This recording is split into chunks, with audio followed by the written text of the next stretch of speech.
Hi friends, எல்லோரும் எப்படி இருக்கீங்க? நல்லா இருக்கீங்கன்னு நம்புகிறேன். இன்றைக்கி நாம் 90s kit favourite rice jelly வெண்ணெய் புட்டு.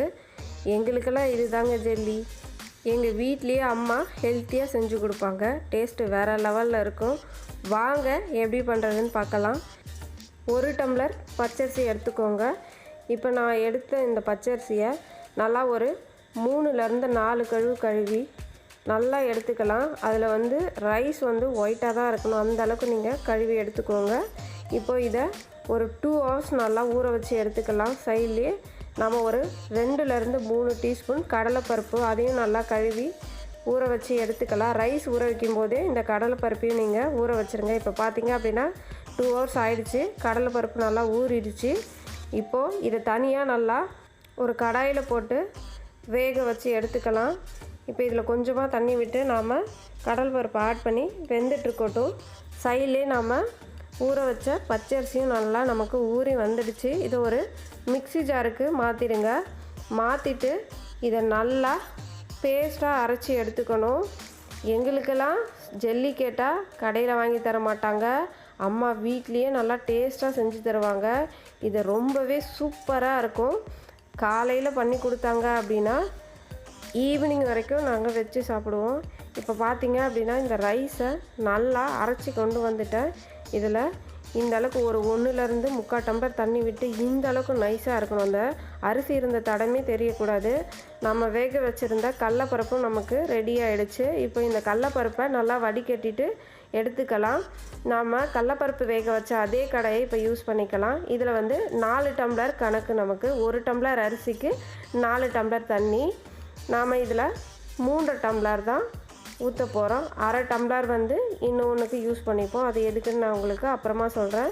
இப்போ பார்த்தீங்க அப்படின்னா 3 டம்ளர் தண்ணி நல்லா விட்டுக்கிட்டாச்சு. இது உடனே நாம் அரிசி மாவை ஆட் பண்ணி நல்லா கிளறி விட ஆரம்பிச்சிடணும். இந்த தண்ணி கொதிக்க வச்சு ஊற்றுனீங்க அப்படின்னா உங்களுக்கு கிண்டுறதுக்கு ரொம்பவே கஷ்டமாக இருக்கும். இந்த மெத்தடில் நீங்கள் ட்ரை பண்ணும்போது ரொம்பவே ஈஸியாக இருக்கும். இப்போது வேறு ஒரு கடாயில் 2 டம்ளர் வெல்லம் ஆட் பண்ணிக்கோங்க. 1 டம்ளர் அரிசிக்கு 2 டம்ளர் வெல்லம். அதுதான் நமக்கு கரெக்டான அளவாக இருக்கும்.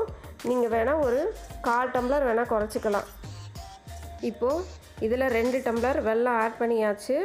நான் 4 டம்ளர் சொல்லியிருந்தேன் இல்லைங்களா, அதில் 1/2 டம்ளர் இதில் ஆட் பண்ணிக்கோங்க. சப்போஸ் உங்களுக்கு சுத்தமான வெல்லம்னா இந்த ப்ராசஸ் உங்களுக்கு தேவைப்படாது. இப்போது இந்த வெல்லம் நல்லா காஞ்சிக்கிட்டு இருக்கட்டும். நாம் இந்த வெண்ணெய் புட்டில் இதுக்கு தேவையான அளவு கொஞ்சமாக உப்பு ஆட் பண்ணிக்கலாம். அப்போ தான் நமக்கு நல்லா அந்த ஸ்வீட்டை எடுத்து கொடுக்கும். நல்லா இந்த மாதிரி விஸ்கை வச்சு கிளறி விட்டுக்கிட்டே இருங்க. நீங்கள் கரண்டியால் கிண்டுறதை விட இந்த மாதிரி விஸ்கை வச்சு கிண்டும்போது உங்களுக்கு கட்டிகளே இல்லாமல் சூப்பராக வரும். இப்போது நமக்கு வெள்ளைப்பாகு நல்லா ரெடி ஆகிடுச்சு. அந்த வெல்லம் எல்லாம் கரைஞ்சிடுச்சு.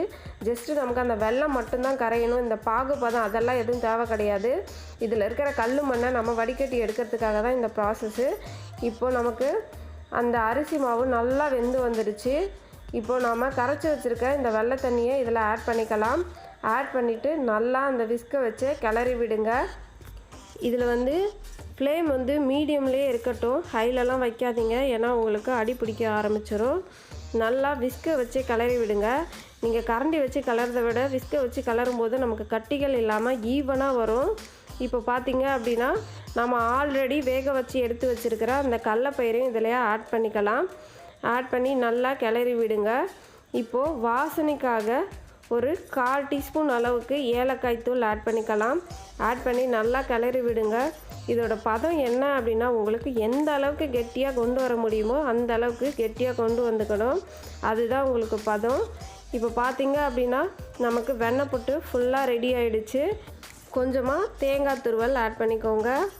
உங்களுக்கு தேங்காய் துருவல் ஆட் பண்ணி கடைசியாக தான் தேங்காய் துருவல் ஆட் பண்ணணும்.